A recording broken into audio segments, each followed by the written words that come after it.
আসসালামু আলাইকুম, welcome to ages art and craft. বন্ধুরা, আজকে কিন্তু অনেক সুন্দর নতুন একটা ভিডিও নিয়ে এসেছি। দেখতেই পাচ্ছ, ঘরটা কিন্তু অনেক সুন্দর করে বানিয়েছি, আর দরজাটা কি সুন্দর খোলা আছে, জানলাটাও কিন্তু অনেক সুন্দর করে খোলা আছে। এই প্রথম কিন্তু আমি এরকম করে একটা জানলা দরজা খুলে ঘর বানিয়েছি, দেখতে পাচ্ছ।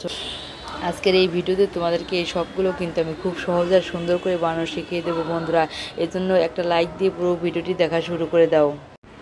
বন্ধুরা, যারা যারা আমার চ্যানেলে নতুন আছে ও এখনই আমার চ্যানেলটিকে সাবস্ক্রাইব করে দাও, পাশে থাকা বেল আইকনটি অন করে দাও, তাহলে আমি যখন এই ভিডিও আপলোড করব সবার আগে তোমাদের কাছে পৌঁছাবে। আর আমার চ্যানেলে কিন্তু নতুন অনেক সুন্দর সুন্দর ভিডিও আসতে চলেছে, তোমরা কিন্তু অনেক কিছু শিখতে পাবে আর অনেক আনন্দ উপভোগ করতে পারবে। বন্ধুরা, এর মধ্যে দেখতে পাচ্ছ, কথা বলতে বলতে আমি কিন্তু ঘরের প্রথম পাশটা আমি বানিয়ে নিয়েছি। এখন জানলার চারপাশ দিয়ে আমি সুন্দর করে একটু হলুদ কেলে দিয়ে ডেকোরেশন করে দিলাম জানলাটা, আর দরজাটা দেখতে যেন খুবই সুন্দর লাগে। এই জন্য দেখতেই পাচ্ছ কতটা সহজ করে তোমাদেরকে বানানো শেখাচ্ছি। এখন আমি জানলার দুইটা পাল্লা বানিয়ে নিচে, আর দুইটা আমি আস্তে করে একটু উঁচু করে লাগিয়ে দিলাম, দেখে যেন মনে হয় জানলাটা খোলা আছে। আর এখন আমি দরজাটা বানিয়ে নিচ্ছি, দরজার উপরে সুন্দর করে একটা ধরার জন্য হাতল দিয়ে দিলাম, দেখতে পাচ্ছ গোল করে দিয়েছি আমি এটা। এখন দরজাটা খোলা অবস্থায় রেখে আমি এটা লাগিয়ে দেবো, নিচে একটা কাঠি দিয়ে আস্তে করে এটাকে সাপোর্ট দিয়ে দেবো, যাতে এটা লেগে না যায়। শুকানোর পরে সরিয়ে নিলে কিন্তু সুন্দরভাবে লেগে যাবে। দেখতে পাচ্ছ জানলার সাইডে পাশ দিয়ে আমি এখন গ্রিলগুলো দিয়ে দিলাম। এখন আমি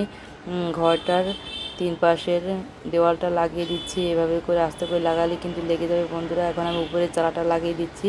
এই চালাটা কিন্তু বানানো খুবই সুন্দর হয়েছে আর খুবই সহজভাবে কিন্তু তোমাদেরকে আমি বানানো শিখিয়েছি বন্ধুরা। দেখতে পাচ্ছ, এখন ঘরের নিচে সুন্দর করে এভাবে একটু কেলে লাগিয়ে একটু সুন্দর করে ডেকোরেশন করে নিচ্ছি।